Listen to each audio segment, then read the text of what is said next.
نحمدہ ونصلی علی رسولہ الکریم اما بعد فاعوذ باللہ من الشیطان الرجیم بسم اللہ الرحمن الرحیم رب اشرح لی صدری ویسر لی امری واحلل عقدۃ من لسانی یفقہوا قولی رب یسر ولا تعسر وتمم بالخیر اللہم فقہنا فی الدین۔ سورۃ البقرہ آیت نمبر 246، لفظی ترجمہ، روٹ ورڈ اور تفسیر۔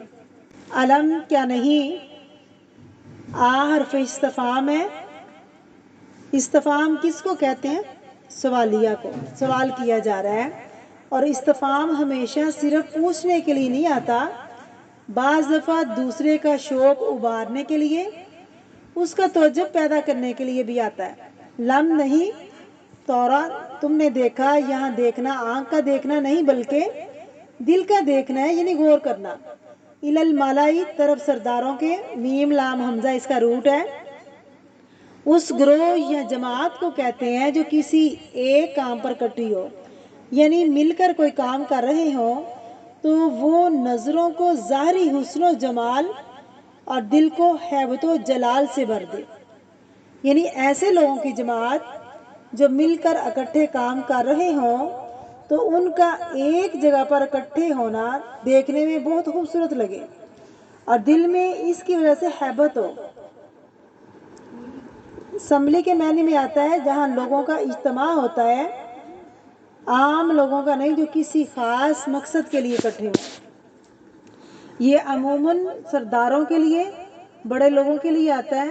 تم نے دیکھا، طرف سرداروں کے، گروپ اور آف پیپل کے، وفد کے، من بنی اسرائیل، بنی اسرائیل میں سے، من بعد موسیٰ، موسیٰ کے بعد یعنی ان کی وفات کے بعد، ان کے مرنے کے بعد، من بعد موسیٰ، موسیٰ کے بعد یعنی ان کی وفات کے بعد، ان کے مرنے کے بعد، اذ قالوا، جب انہوں نے کہا، لنبی، واسطے ایک نبی کے، لہم، جو ان کے لیے تھا، ابعث لنا، بھیج ہمارے لیے، مقرر کرنا، کوئی ذمہ داری دے کر متعین کرنا، مالکن، ایک بادشاہ، لیڈر، نقاتل، کہ ہم جنگ کریں، فی سبیل اللہ، اللہ کے راستے میں، قولا، کہا کس نے؟ نبی نے، حل کیا، عصیتم، امید ہے تم سے، ان کتبہ، اگر لکھا گیا، فرض کیا گیا، علیکم تم پر، القتال، قتال، جنگ کرنا، اللہ کے نا تقاتلو، تم جنگ کرو گے، کہیں ایسا تو نہیں جنگ تم پر فرض کر دی جائے، تم بھاگ جاؤ۔ قالو، انہوں نے کہا، وما لنا، اور کیا ہے ہم کو، اللہ، یہ اصل میں ان اور لا تھا کہ نا نقاتلا، ہم جنگ کریں، فی سبیل اللہ، اللہ کے راستے میں، وقد، اور حالانکہ، تحقیق، اخرجنا، ہم نکال دیے گئے، من دیارنا، اپنے گھروں سے، وابنائنا، اور اپنے بیٹوں سے، فلما، پھر جب، کتبہ، لکھ دیا گیا، یہاں بیٹوں سے مراد چلڈرن ہے، بیٹے مراد صرف نہیں، علیہم، ان پر، القتال، جنگ کرنا، تولو، تو وہ منہ پھیر گئے، الا، مگر، قلیلاً، تھوڑے، منہم، ان میں سے، واللہ، اور اللہ تعالیٰ، علیم، جاننے والا ہے، بالظالمین، ظالموں کو۔ بسم اللہ الرحمن الرحیم۔ تفسیر۔ علم ترا، کیا نہیں آپ نے دیکھا، الی الملائی من بنی اسرائیل، بنی اسرائیل کے ان سرداروں کی طرف نہیں دیکھا تم نے، من بعد موسیٰ، موسیٰ کے بعد، موسیٰ کی کتنی مدت کے بعد، یہ قرآن نے نہیں بتایا، بعض کہتے ہیں 1000 سال قبل از مسیح کا واقعہ ہے، بعض کہتے ہیں موسیٰ کے 300 سال بعد کا واقعہ ہے۔ بہرحال مفسرین نے مختلف واقعات کو تاریخ میں جو گزرے ان کی طرف اشارہ کیا ہے، لیکن بات یہ ہے کہ اللہ نے اس کو مبہم ہی چھوڑا ہے کہ کب کی بات ہے۔ بہرحال بنی اسرائیل کا قصہ ہے، یہاں نام بتا دیا گیا کہ بنی اسرائیل میں پیش آیا، اور ہوا یہ تھا کہ کہا یہ جاتا ہے بنی اسرائیل کے اوپر بہت ظلم و ستم ہوئے، عمالقہ نے ان کے اوپر حملہ آور ہو کر ان کی زمین چھین لی، ان کے بچوں کو قتل کر دیا، ہزاروں لوگوں کو مار دیا، ہزاروں لوگوں کو بے گھر کر دیا، تو بنی اسرائیل کو یہ احساس ہوا کہ کب تک ہم یہ ظلم و ستم سہتے رہیں گے، کیوں نہ ہم ان دشمنوں کا مقابلہ کریں۔ اور یہ حالات ملتے جلتے تھے کس سے؟ مکہ سے آنے والے مسلمانوں کے ساتھ۔ ان کے ساتھ بھی یہی ہوا تھا کہ مکہ والوں نے ان کو نکال دیا اور ان کے مال و اسباب پر قبضہ کر لیا، اور اب بھی چین سے نہیں بیٹھ رہے تھے، پلٹ پلٹ کر حملہ آور ہو رہے تھے۔ تو اس پر مسلمانوں کو کہا گیا تم بنی اسرائیل کے حال پر غور کرو، جو انہوں نے اپنا دفاع کیا تو کس طرح کیا، یعنی مسلمانوں کو اپنا دفاع کرنے کے لیے ابھارا جا رہا ہے۔ تم نے دیکھا نہیں بنی اسرائیل کے سرداروں کا گروپ موسیٰ علیہ السلام کے بعد اپنے نبی کے پاس آیا، جو بھی اس وقت کا نبی تھا۔ اذ قالوا لنبی لہم، جب انہوں نے اپنے نبی سے کہا، اب کون نبی تھے؟ قرآن نے نام تو نہیں بتایا، بہرحال بعض کہتے ہیں کہ یہ شمعون علیہ السلام تھے یا سموئیل، بعض کے خیال میں یوشع بن نون تھے، بہرحال نام نہیں بتایا گیا۔ جب انہوں نے اپنے نبی سے کہا ابعث لنا مالکن، ہمارے لیے ایک بادشاہ مقرر کرو، نقاتل فی سبیل اللہ، تاکہ ہم اللہ کے راستے میں جنگ کریں۔ اس سے پتہ چلتا ہے کہ جنگ صرف اس وقت کی جا سکتی ہے جب کوئی خود قائد ہو، کوئی لیڈر ہو۔ لیڈرشپ ضروری ہونی چاہیے کہ جو لوگوں کا گروپس کی شکل میں خود بخود مالک و مختار بن جانا، اور یہ درست بات نہیں ہے۔ اب دیکھیے ملک جو ہے یہ دنیاوی انتظامات کے لیے ہے، اور نبی کی بنیادی ذمہ داری کیا تھی؟ دینی رہنمائی۔ کالا حل عصیتم، اس نے کہا کیا تم نے دیکھا، یا اس نے کہا کیا امید ہے تم سے، ان کتب علیکم القتال، اگر تم پر جنگ لکھ دی جائے، فرض کر دی جائے، مقرر کر دی جائے، اللہ تقاتلوا، کہ پھر تم جنگ ہی نہ کرو گے۔ آج تو تم کہہ رہے ہو، ایسا نہ ہو کل جب یہ ہو جائے پھر تم کہو اب ہم سے نہیں لڑا جاتا۔